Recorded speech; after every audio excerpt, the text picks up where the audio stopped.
الله وبركاته. الحمد لله رب العالمين، حمد الحامدين حمد المستغفرين، حمدا يوافي نعمه ويكافئ مزيده. أشهد أن لا إله إلا الله، أشهد أن محمدا عبده ورسوله.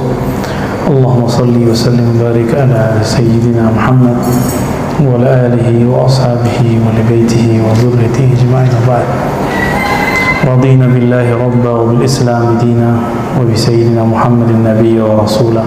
اللهم إنا نسألك خير هذا اليوم خير فيه وما بعده، ونعوذ بك من شر هذا اليوم شر ما فيه وشر ما بعده. Baik Bapak Saudara yang dimuliakan Allah, sebelumnya kita membahas tentang penyakit kolbu, kibr, sombong, kemudian membahas tentang hasad. InsyaAllah pagi ini kita akan membahas tentang riya. Banyak orang membahas riya, tapi yang detail menurut saya Imam Ghazali. Ya, lalu diringkas di kitab ini oleh Syekh Al-Qasimi. Riya itu bahasa Arab dari kata ra'a, ru'yah. Ra'a yara ru'yah. Berarti ra'a itu melihat, ya. Berarti ru'yatan, penglihatan. Apa bedanya dengan sombong? Sombong itu ru'yatun nafs. Sombong memandang diri lebih dari orang. Kalau riya, ru'yatul amal, memandang amalan yang ada pada diri. Itu beda tipis antara riya dan sombong, ya. Satu mandang dirinya lebih dari orang, yang kedua mandang dirinya beramal.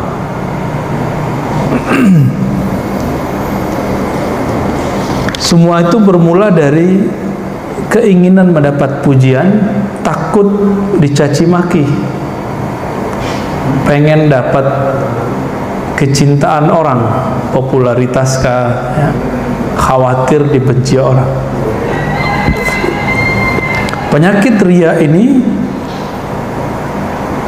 sulit diketahui. Kenapa? Dia nggak kelihatan di penampilan. Penampilan sama. Dulu saya berguru ulumul Quran kepada seorang ulama dari Mesir, ya. Beliau ngajar juga di ma'had kita, Dr. Bashiri Abdul Mu'ti. Waktu itu saya semester akhir, kemudian menjadi musyrif, namanya musyrif itu semacam asisten dosen lah. Jadi beliau ngantar beliau, jemput beliau. Saya tanya, ya Sidi, tudarris fi jam'iyah kaza wa kaza gitu. Anda ngajar di komunitas ini ya? Gitu. Atau saya mengatakan kamu ngajar di kampus ini ya? Kampusnya nggak usah saya sebut ya. Wa ma indaka lihyah. Tapi Anda nggak punya jenggot, padahal di kampus itu mesti punya jenggot tuh syekh doktornya. Itu di mobil. Langsung dia liatin saya, karena saya ada jenggot, Pak. Orang Arab Mesir gak ada jenggotnya. Apa kata beliau? Wa ma utilu lihyati illa lillah. Bocah, kira-kira gitu. Saya nggak panjangin jenggot kecuali karena Allah, bukan karena saya ngajar di komunitas apa, di kampus mana. Wah, itu betul-betul menampar, ya. Karena saya berjenggot itu dulu supaya disebut ustadz yang jago sunnah, ustadz yang bermanhaj sunnah. Langsung rontok, Pak. Rontok semua itu. Jadi kadang-kadang berkalam-kalam dengan ahli ikhlas itu betul-betul kalamnya mengobati, walaupun pahit Pak digituin. Ya. Kan itu kalam yang betul-betul menyinggung saya, ya. Saya tersinggung. Tapi saya tersinggung itu senang. Kenapa? Penyakit saya diobati. Karena dulu kita melihara jenggot supaya disebut ustadz sunnah. Ustadz ngajar sunnah maksudnya, bukan sunnah-sunnah yang di luar itu, bukan. Karena saya bang ngajar hadis kan. Ada lagi kawan kita, saya tanya, limadha yani afauta lihyatak, kok kamu biarin jenggotmu? Jawaban dia apa? Laula utilu lihyati mahtaramani ahad. Kalau saya tidak memanjangkan jenggot, orang nggak hormat kepada saya, nganggap saya bocah, nganggap saya anak kecil. Masih bener nggak nih? Itu termasuk bagian dari riya. Makanya beginian, ini namanya rida, supaya diketahui, wah ustadz nih orang alim nih, sama pak, ya. Tapi bapak ini ingin terlihat kaya, boleh nggak? Pakai baju bagus, pakai mobil bagus, boleh nggak? Maka riya dibagi dua. Riya fil umur ad-dunyawiyah, riya dalam persoalan duniawi, lalu riya dalam persoalan ad-dini atau al-ukhrawi, persoalan agama. Yang haram secara mutlak itu riya dalam persoalan agama. Illa, kecuali saya berniat, saya seorang guru, kadang pakai serban, kadang pakai kopiah, kadang pakai gamis, kadang pakai sarung, supaya murid santri tidak salah faham bahwa nggak mesti lo tiap hari pakai sarung, nggak mesti lo tiap hari pakai begini, gitu, supaya ditiru sama orang. Megang tasbih supaya apa? Bukan supaya disebut ahli zikir, supaya kita terkait dengan zikir. Maka alat tasbih itu oleh ulama salafus saleh, Imam Al-Hasan Al-Basri, disebut dengan qaidun. Kait, sesuatu yang mengaitkan hati dengan Allah. Simbolnya tasbih. Tapi sekarang manhaj suuzon banyak, atau manhaj suuzon, aliran buruk sangka. Kita pegang tasbih dikira niru Yahudi. Mana ada Yahudi pakai tasbih? Yang pakai tasbih orang Kristiani, yang pakai tasbih orang-orang Buddha, gede-gede bulutannya. Emang kita tasbih ke gede-gede gitu pak? Kan enggak juga. Itu aliran suuzon, ya.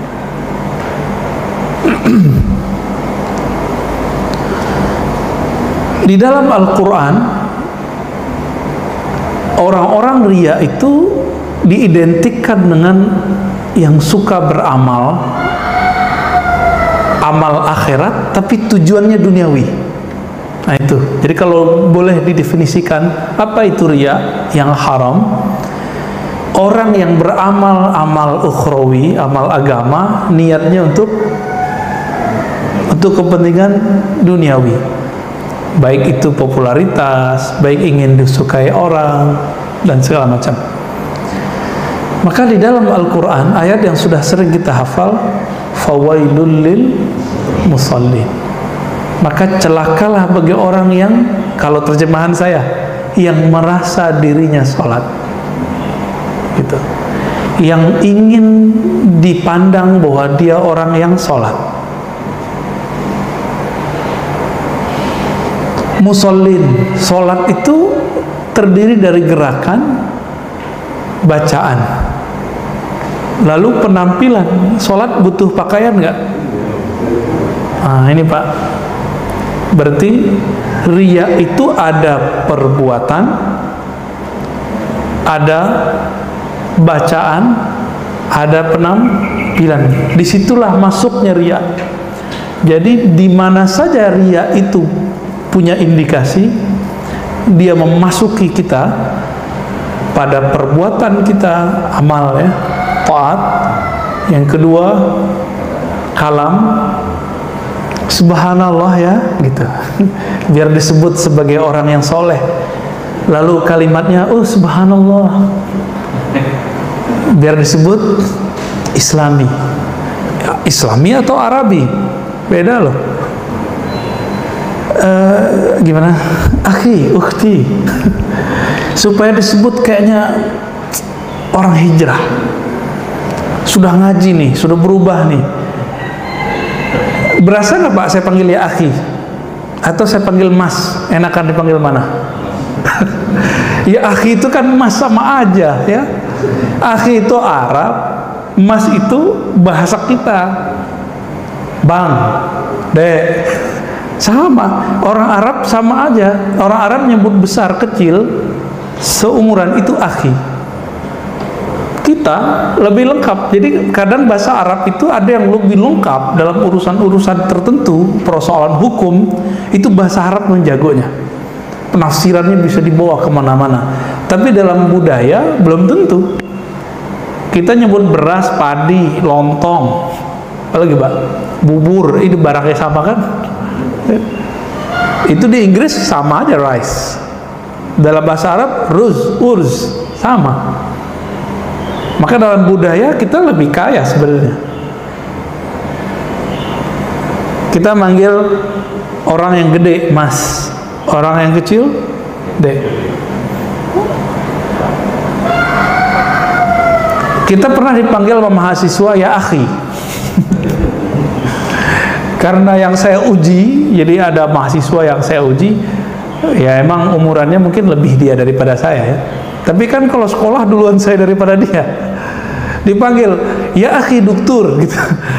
Ya kita senyum aja, karena kebiasaan dia manggil orang ya akhi ya akhi. Padahal Nabi mengatakan laisa minna man lam yahtarim kabirana, bukan bagian dari kami yang tidak menghormati orang yang besar, menyayangi yang kecil. Orang besar itu ada yang umurnya biologis, ada yang ilmunya, ada yang angkatannya, senioritas, junior, ada yang pangkatnya, ada yang karismanya, ya tergantung yang mana. Kita hormati dia. Dosen saya sekarang jadi apa sekarang ya? Jadi dia cerita, dulu ada teman kamu manggil saya pakai antum-antum gitu. Dikira itu Islami Pak. Tapi antum-antum kepada guru yang ada yang nggak terbiasa dengan begitu, itu tersinggung deh. Kalau saya kan biasa digituin, anak ente itu biasa digituin. Mau dia besar kecil mengantum-antumkan kita biasa. Tapi ada orang nggak biasa digituin. Maaf Pak, antum di mana? Nggak pernah dibalas lagi sama dia. Masa saya diantum-antumin? Antum itu kalau bahasa Arab kan kamu. Lu di mana gitu? Kalau bahasa Arab kan nggak begitu. Kalau emang mau pakai Arab nih, kita ngomong pada dosen, nggak begitu. Ini kan lucu. Pakai Sayyidina nggak boleh Pak. Tapi kalau orang Arab Saudi yang bermanhaj Salafi itu nyebut syekhnya Fadilatul Ustaz, Fadilatul Syekh. Apa arti Fadilatul Syekh? Yang terhormat, Sahibul Ma'ali, yang sangat mulia. Itu kalau pejabat-pejabat tuh. Giliran Nabi nggak boleh. Ente baca Sayyidina bid'ah. Ternyata yang begitu-gitu udah dikikis Pak. Sekarang di Masjidil Haram khotib-khotibnya udah banyak ya pakai Sayyidina. Di 2016 saya umroh, beda dengan 2014. Khotibnya pakai Sayyidina. Allahumma sholli ala Sayyidina Muhammad. Ya di sini masih rame aja. Ya kan? Kalau imamnya baca kunut wassallallahu ala Sayyidina Muhammad, langsung dia males. Kenapa? Ada masalah apa sih dengan Sayyidina itu? Berarti dia nggak ngerti cara menghormati Rasulullah. Oh bukan gitu Ustaz, ente nggak paham sunnah. Nabi mengatakan qulu Allahumma sholli ala Muhammad, katakan Allahumma sholli ala Muhammad. Itu kan Nabi contohin. Kalau baca sholawat kepada saya, bacalah Allahumma sholli ala Muhammad. Nggak pakai Sayyidina di hadis. Tapi di hadis lain kan beliau ngomong. Jadi kadang-kadang Nabi ngomong itu membahasakan dirinya Muhammad. Muhammad itu sudah terpuji tanpa Sayyidina. Tapi kita punya adab. Apa kata beliau? Ana sayyidu waladi Adam yaumal qiyamah wala fakhar. Aku adalah sayyidnya manusia yaumal qiyamah, pada hari kiamat, la fakhar. Sekarang kita nggak tahu, nanti kita bakal lihat.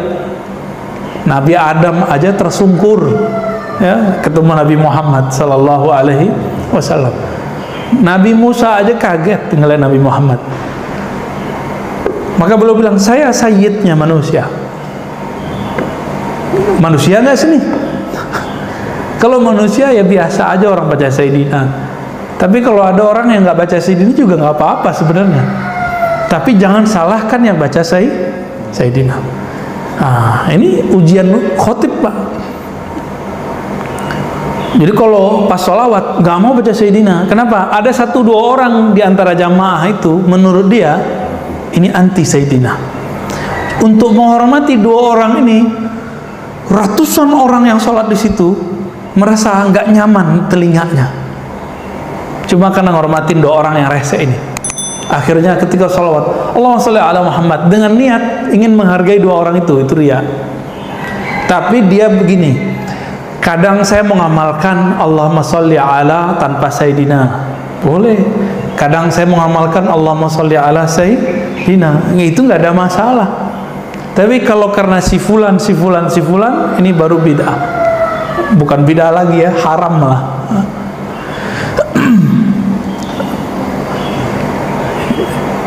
Jadi tadi ada perbuatan, ada perkataan, ada penampilan. Nah, yang paling banyak kena itu di kalam. Ya, zaman-zaman sekarang ya. Masya Allah, ya akhi. Supaya disebut apa tadi? Islami. Itu bukan Islami, itu namanya apa? Arabi, ke-Arab-Araban.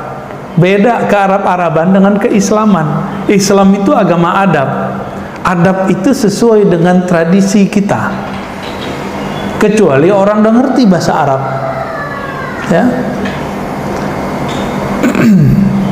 Jadi saya mengimbau teman-teman yang lagi semangat nih giroh belajar Islamnya, tidak usah mengarab-arabkan gaya kalam kita.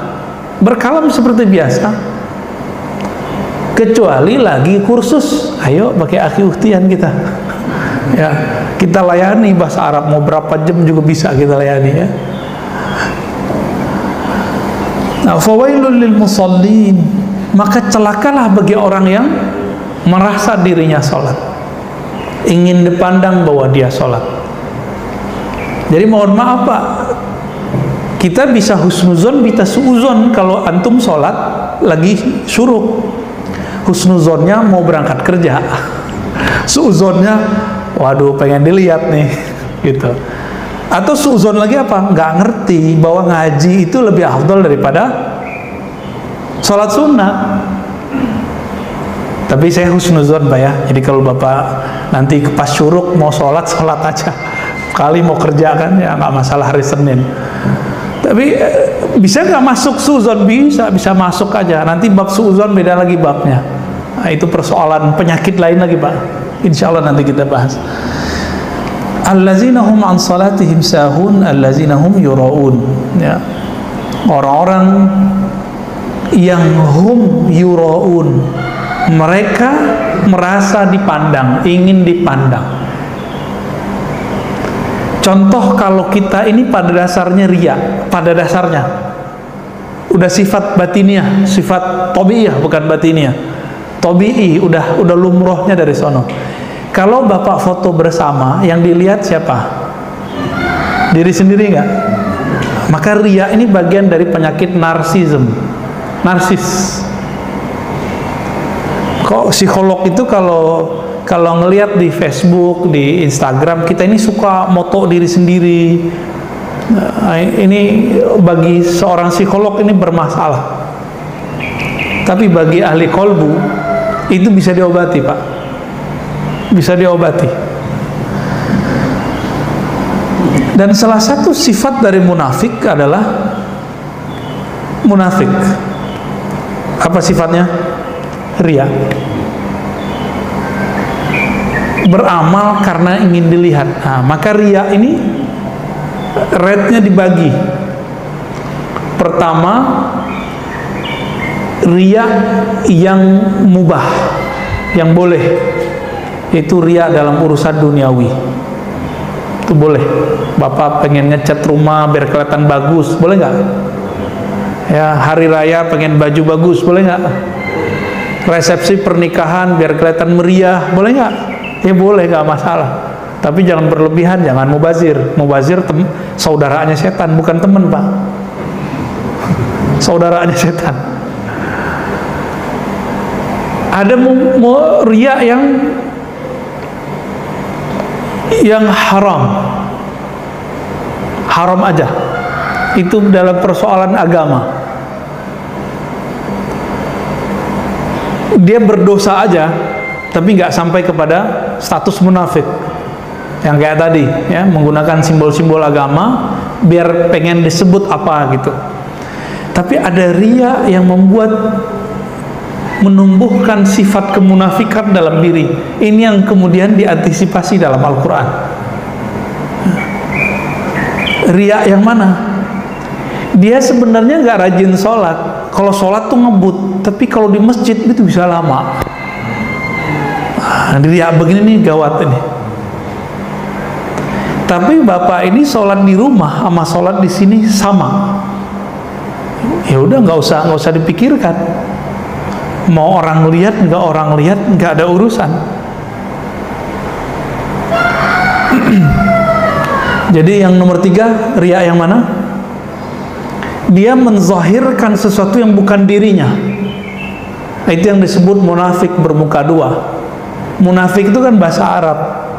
Itu artinya binatang yang masuk ke satu lubang, tapi dia keluar lewat lubang yang lain. Jadi orang ini punya dua karakter.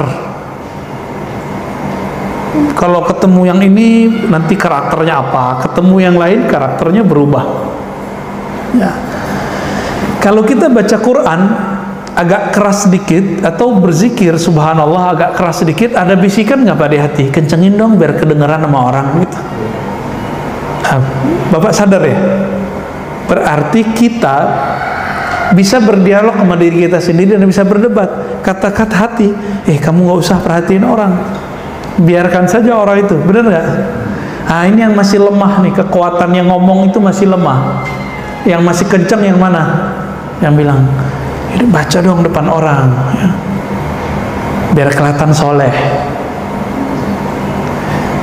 Tapi ingat juga, ada riya yang tampak, ada riya yang tidak tampak. Riya yang tidak tampak itu meninggalkan satu amalan yang soleh supaya disebut ikhlas. Nah ini lebih bahaya Pak. Jadi ada riya dibalik keikhlasan. Contohnya nih, bapak ini udah nggak mau pakai tasbih, bukan karena takut disebut ahli bid'ah, takut disebut riya. Nggak mau pakai tasbih karena takut disebut riya. Berarti pengen disebut apa? Pengen disebut ikhlas. Itu riya juga tuh. Nah ini riya yang paling bahaya. Itu yang tidak bisa dibersihkan pakai paradigma ngaji begini. Dia harus pakai zikir. Zikirnya harus lebih kenceng. Zikirnya 2 aja, la ilaha illallah dengan ismul jalalah Allah Allah. Nah, la ilaha illallah banyakin Pak. Karena zikir Allah Allah itu harus ditalkin. Kalau la ilaha illallah kau udah dapat dari kecil, zikir aja. Bedanya sekarang dikasih makna.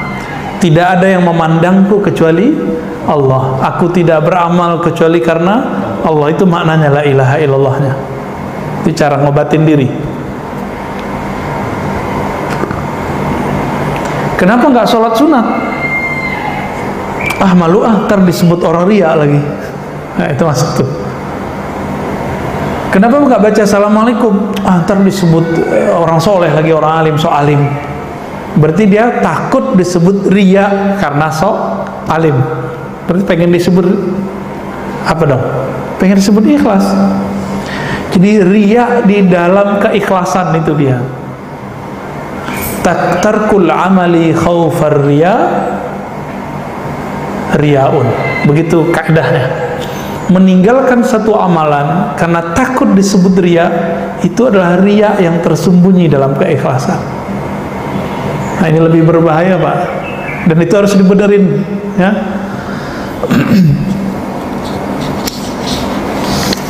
Nah kalau lagi puasa apa riyanya? lemesin badan ya, lemes nih, nggak sahur. Orang awam mengira kalau puasa nggak sahur tuh hebat, tapi Nabi, menurut Nabi hebat nggak? Apa kata Nabi? Al-farqu bainana wa baina siyami ahli kitab as-sahur. Perbedaan puasa kita dan puasa ahli kitab itu sahur. Itu bedanya. Jadi nggak keren Pak, orang nggak sahur hebat, nggak ada urusan. Justru yang hebat itu yang sahur.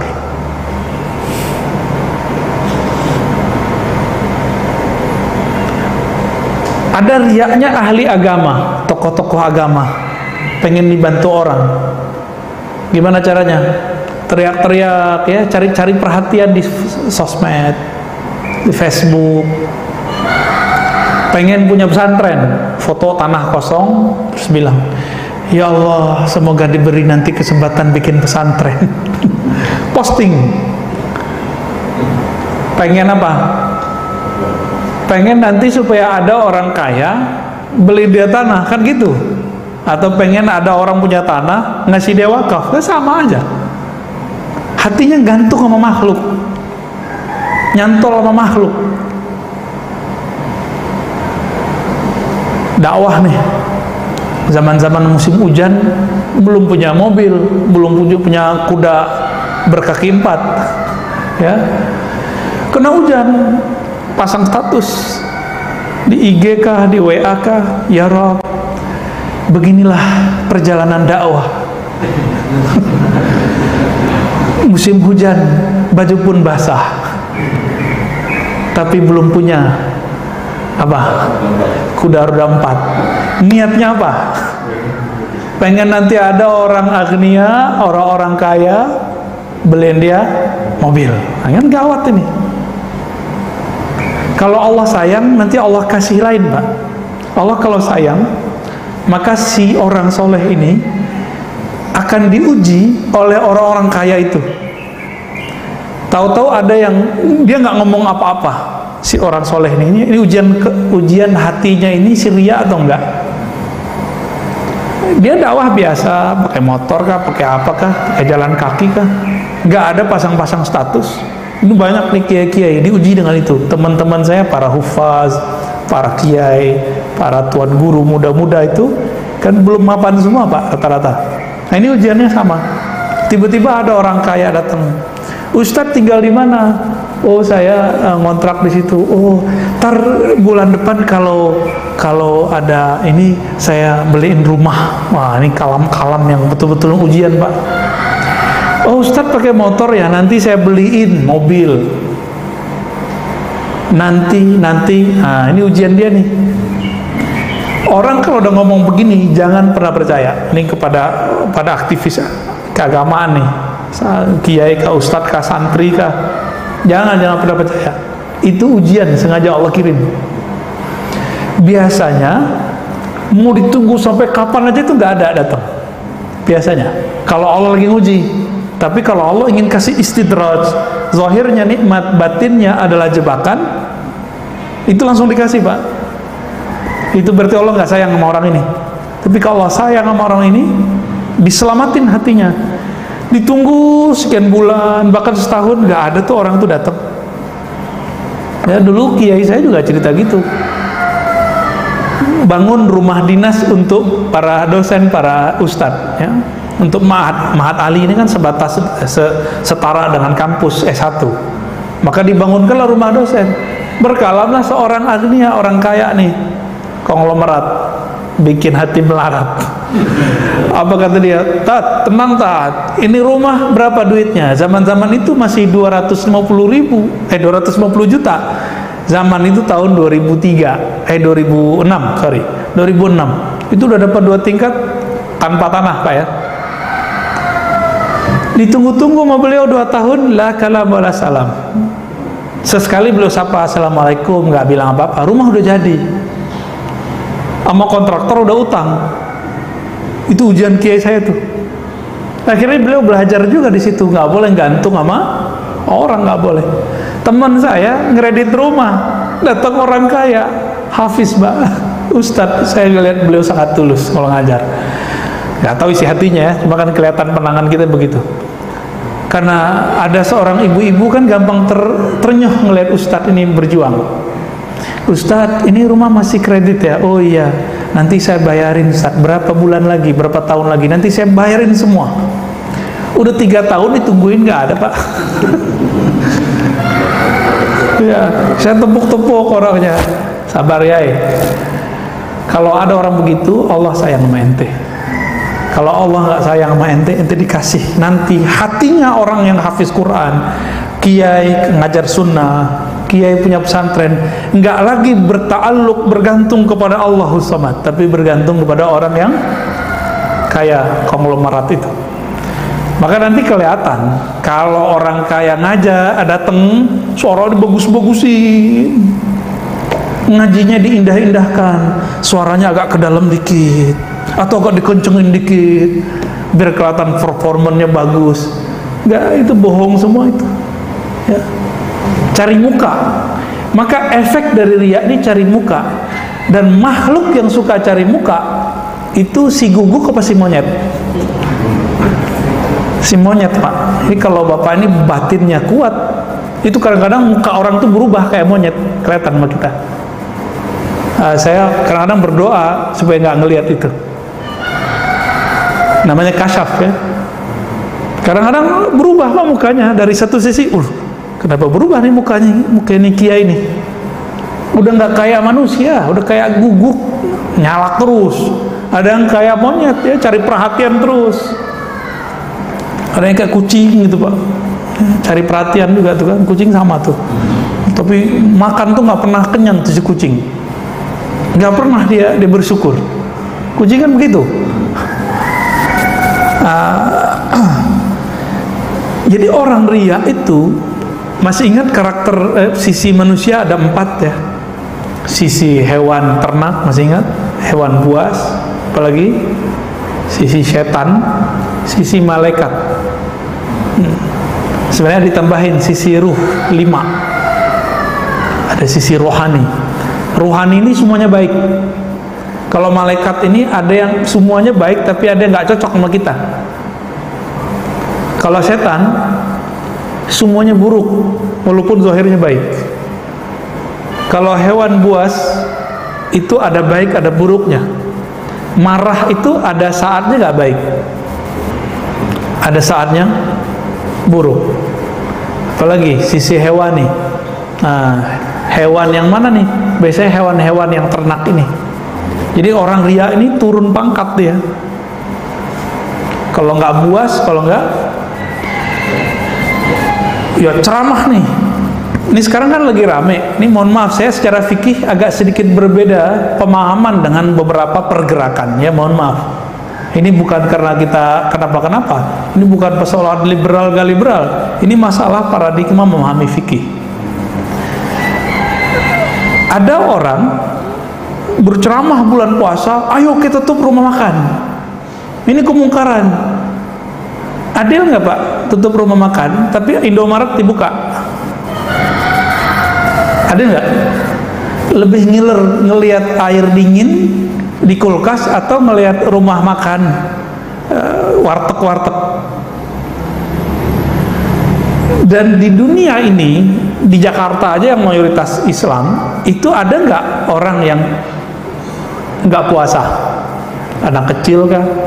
Perempuan haid kah? Orang sakit? Musafir? Orang kafir, non muslim? Mereka kan nggak puasa. Terus kalau ada rumah makan ditutup, mereka mau makan di mana? Apalagi orang-orang di perkotaan punya tradisi tidak memasak. Benar nggak? Jadi orang ini ada cara berpikir fikihnya nggak jelas, lalu dipakai ketidakjelasan itu dalam bab amar ma'ruf nahi mungkar supaya disebut ustadz ahli nahi mungkar.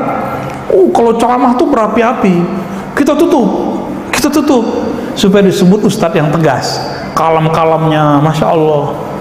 Tapi niat di hatinya apa? Pengen disebut ustadz ahli nahi mungkar. Bagus menjadi ustadz nahi mungkar, bagus. Tapi kalau terbesit di hati pengen disebut ustadz ahli nahi mungkar, ini riya juga. Tegas galak biar disebut ustadz tegas, ya sama aja. Dan ini wasiat untuk diri saya sendiri dan untuk para dai. Sekarang ada satu penyakit yang dijadikan sebagai sebuah pakaian atau karakter bagi para pendakwah. Padahal itu bukan miliknya dai, tapi itu miliknya artis. Apa itu? Branding diri. Branding itu ilmu apa, Pak? Ilmu dakwah apa ilmu marketing? Ya marketing. Emang orang dakwah jualan? Jadi sekarang orang nge-branding dirinya, Ustadz cinta lah, kan dulu ada muncul ya. Ustadz apa lagi? Ada Ustadz dengan gaya tertentu, gelar-gelar tertentu, sebutan-sebutan tertentu, baju-baju tertentu.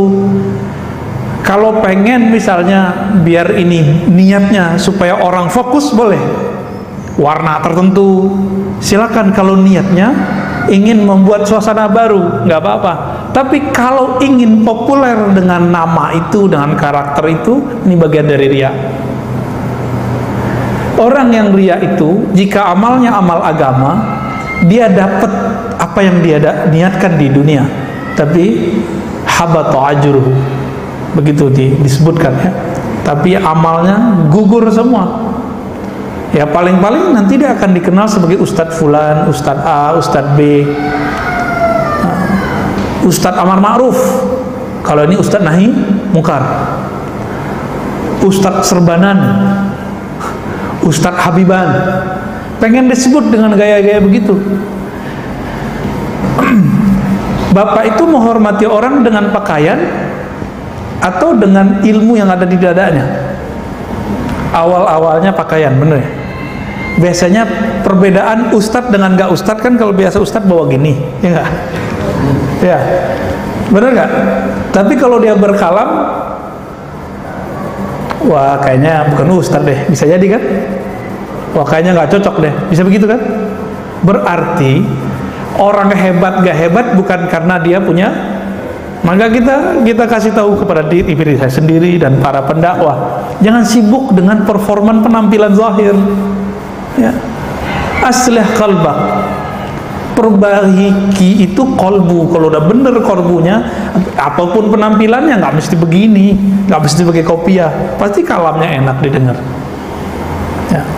Maka kebalikan dari orang-orang sok ikhlas tapi riya ini, ada namanya kelompok malamatiyah. Pernah dengar malamatiyah? Malamatiyah ini dari kata lama yalumu. Orang yang tidak pernah menyimpan keburukan dalam dirinya, niat buruk. Dia niatnya pengen terkenal, tapi dengan penampilan religius, beramal amal ukhrawi untuk popularitas diri. Dia nggak ada itu. Ini orang malamatiyah.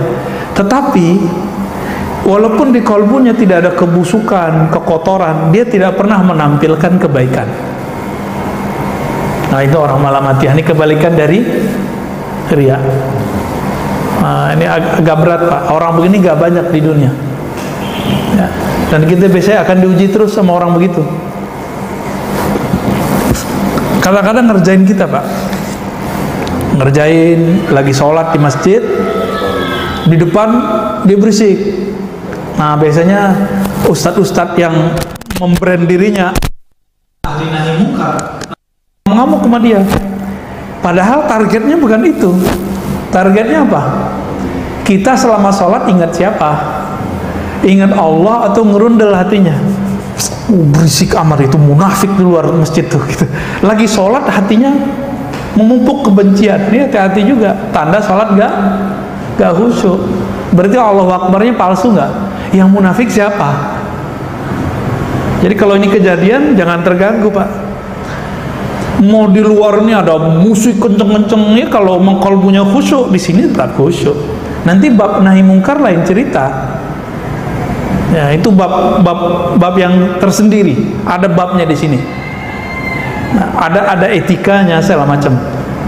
Insya Allah nanti kita sampai di sana. Maka Bapak Saudara makan Allah ini sangat banyak tadi ya Ria ini lebih berbahaya daripada penyakit-penyakit zahir, lebih bahaya daripada kejahilan, lebih bahaya dari semuanya itu. Nah, dia bibit kayak kanker yang nggak terlihat. Semakin besar amal seseorang, semakin banyak kuantitas amal seseorang, dia semakin gede. Semakin tinggi ilmu seseorang, dia akan semakin parah. Maka ini harus dibersihkan benar-benar. Dan Nabi menyebutnya dengan asyirkul khafi, syirik yang tersembunyi. Orang-orang beginilah yang disebut dalam hadis Nabi sebagai hadis penutup, bahwa Nabi SAW mengatakan nanti akan ada 3 golongan. Pertama ulama, yang kedua mujahid, ya. Yang ketiga orang yang bersedekah. Semuanya mengatakan kami beramal karena Allah, tapi Allah mengatakan kazabta, kamu bohong, ya. Yang berjihad ingin disebut orang yang berjihad. Ini gerakan-gerakan tahun-tahun sebelumnya kan bagus-bagus, ya. 2016 berapa itu, ya, ngumpul 212. Terus teman kita posting, saya malu 10 tahun nanti jika tidak ikut aksi bela Quran, nanti anak cucu saya akan mempertanyakan, kemana Abi 10 tahun yang lalu, Quran dihina, Abi tidak. Maka dia mengatakan, saya karena malu nanti akan ditanyakan generasi berikut, saya ikut. Itu brainwash, Pak. Brainwash lewat sosmed. Dia mau bela Quran bener nggak? Tapi niatnya bener nggak? Nggak bener. Itu gerakan paling rapi, nggak ada sampah, Pak. Rumput nggak diinjek, difoto sama teman kita, diposting. Inilah Islam itu indah dan bersih, supaya orang non muslim melihat bahwa Islam itu indah dan bersih. Loh, kita bersih dan indah bukan mau dilihat orang non muslim. Jadi dia masuk ke dalam bab-bab seperti ini. Bahaya nggak? Ini bahayanya. Posting dulu, ini kan viral dulu, ya. Posting simbol tauhid. Ini bertauhid itu, beriman itu harus butuh perjuangan. Untuk apa berjuang? Berjuang aja, nggak usah posting-posting, ya. Mau berjuang mau apa nggak usah diposting. Kecuali antum fundraising lembaga zakat atau pengurus masjid lagi fundraising, perlu kita foto, kita ngasih apa, tapi jangan norak juga, ya. Jangan norak. Di salah satu lembaga zakat itu ada namanya Pak Parni Hadi. Itu marah, Pak, kalau ada orang mau fundraising terus eksploitasi orang susah.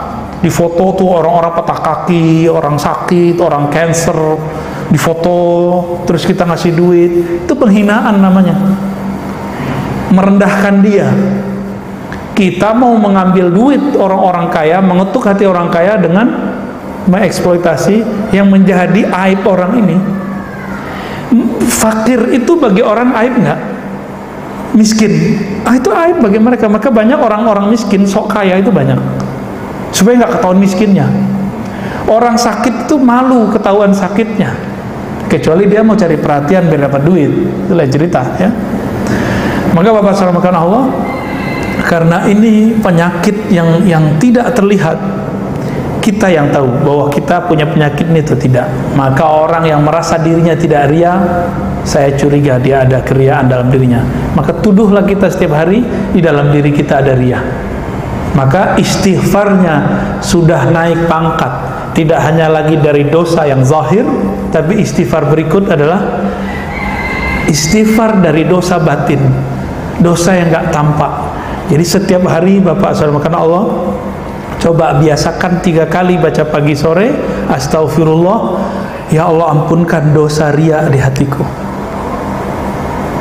ya Allah ampunkan dosa sombong di hatiku, ya Allah ampuni dosa semua penyakit-penyakit hatiku. 3 kali, Pak, minimal pagi sore, pagi sore. Lebih afdol jika dibaca sebelum tidur. Lebih afdol lagi kalau ditambah ketika kita tahajud malam hari. Itu cepat sekali bersihnya. Jadi harus diistighfarkan, itulah pembersihnya. Lalu kalau sudah diistighfarkan, dia harus diharumkan. Apa pengharumnya? zikir kolbu. Maka dimanapun kita berguru, kalau ada ahli zikir kolbu, ambil zikirnya, pelajari. Zikir kolbu itu mata dipejam, lidah dikunci, mulut ditutup. Lalu yang berkalam cuma kolbu yang tadi punya penyakit ria, dilatih supaya dia menyebut nama Allah, tidak merasa dipandang oleh makhluk, tapi yang mandang adalah Khalik. Jadi ria yang boleh itu ria kepada Allah, tapi nggak ada istilah begitu. Namanya ihsan, menyebut nama Allah dan meyakini Allah mendengar kita menyebut namanya, Allah melihat bahwa kita membaca namanya. Nah, ini baru namanya ihsan. Baik, kira-kira itu Pak. Gimana? Ada yang mau ditanyakan? Ini nggak pada kerja nih. Udah pas jam 6 jam saya. Oh, jam saya telat ya. Gimana? Kalau belum ada pertanyaan, saya pertanyaan. Jadi ria lebih diartikan sebagai ingin dikatakan kenyataannya A, ingin dikatakan B di orang lain, atau membanggakan diri sendiri. Memandang diri kita beramal gitu, berjasa, beramal. Rumusnya satu aja bedanya. Kalau sombong merasa diri lebih, kalau ria merasa punya amal, merasa beramal, merasa berjasa, merasa berilmu, pengen kelihatan ilmunya gimana, ngomongnya agak diistilah-istilahkan dikit karena baru pulang dari barat, ngomongnya Inggris-Inggrisan dikit. Kalau dari Prancis nggak Francais dikit. Kalau dari Arab istilahnya Arab-Arab dikit biar kelihatan menyeramkan ya. Kalau itu muncul, dan itu muncul Pak ya, syukurnya waktu dulu kita kuliah diskusi itu kan hidup, jadi kita langsung tahu ini lagi belagu nih saya nih, memang niat nakut-nakutin lawan debat, caranya kasih istilah yang unik-unik, merekonstruksi sesuatu paradigma berpikir. Kayaknya keren ya, rekonstruksi paradigma. Kan bisa aja kalau ingin merubah cara berpikirnya bisa aja. Tapi biar disebut keren Pak, biar kelihatan kayak dokter beneran. Nah itu muncul, jadi pengen dilihat kita ini punya warna, punya jasa, punya sesuatu yang sebenarnya di dalam diri kita nggak connect gitu. Ya. Tapi tadi kembali beramal dengan amal ukhrawi untuk niat duniawi, itu yang paling parah. Ya. Gimana? Ya. Riya dan ujub. Oh ya, kita belum nyampe ke ujub ya. Ujub itu sebenarnya bukan ujub pasangannya, saya lupa. Judulnya riya dan sum'ah. Ya, kalau ujub itu adik kakaknya kibir, sombong. Jadi judulnya salah kirim dan afwan. Jadi ar-riya wa sum'ah. Sum'ah ini pamer. Pamer itu sebabnya karena awalnya riya. Sum'ah di zaman sekarang lebih parah daripada zaman dahulu. Sum'ah zaman sekarang ada fasilitasnya, sosmed. Maka sosmed ini bisa menjadi lahan dakwah, lahan kita silaturahmi, bisa jadi lahan riya, menampilkan kalau kita beramal, atau sum'ah, pamer. Hati-hati nih. Maka sebelum posting Pak, baca ta'awuz dulu ya. Auzubillahi minasyaitonir. Ya, saya kalau mau posting apa itu saya minta ampun dulu kepada Allah kalau nilai saya salah. Ya. Kalau salah nanti kan biar Allah sendiri yang akan ini. Itu jidat Bapak, hati-hati itu Pak. Kita candain, nggak marah dia. Ada dulu yang saya bilangin gitu, langsung berdiri Pak dia. Hati-hati loh Pak, jidat hitam gitu. Langsung berdiri, berarti nggak mau dibilangin. Entah saya yang salah ngomongnya atau apa. Jadi kita sampai di satu penafsiran dulu, simahum fi wujuhim min atharis sujud. Tampak ciri-ciri pada wajah mereka yaitu asaris sujud. Asar itu artinya bekas atau efek dari sujud. Ada efek yang zahir, hitam jidat kita, itu biasa. Tapi efek sujud yang paling tinggi apa? Orang sujud itu kepalanya di mana? Di bawah. Maka efek sujud yang hakiki ketika saya nggak pernah meninggikan isi kepala saya. Baru jidatnya lahir batin tuh Pak. Jadi yang jidatnya hitam itu kewajibannya lebih besar daripada kita yang nggak hitam Pak. Karena orang tahu, wah ini kayaknya banyak sujud nih. Maka kewajiban Bapak lebih kuat daripada kita, lebih berat menjaga efek sujud nih. Ya. Jenggot sama, yang punya jenggot ini lebih berat Pak urusannya. Kan ada yang jenggot style. Ya, itu urusan niat aja itu. Jadi amal-amal apa saja itu tergantung kita. Apapun ya, jadi nggak mesti. Banyak juga yang jidatnya hitam nggak sholat juga ada. Ya, selamat Pak, punya tanggung jawab berat. Apalagi udah. Malamatiah itu orang yang tidak menyimpan keburukan di hatinya, tapi tidak menampilkan sedikit pun kebaikan. Ibadahnya nggak kelihatan sama kita. Maka orang sholat dia nggak kelihatan sholat, nunjukin nggak kelihatan sholat. Orang kayak gini itu semakin Allah memandang kolbunya, semakin dia ingin menunjukkan keanehan depan orang, biar nggak ketahuan kalau dia ini dekat kepada Allah. Jadi mereka ini bersembunyi dalam terang.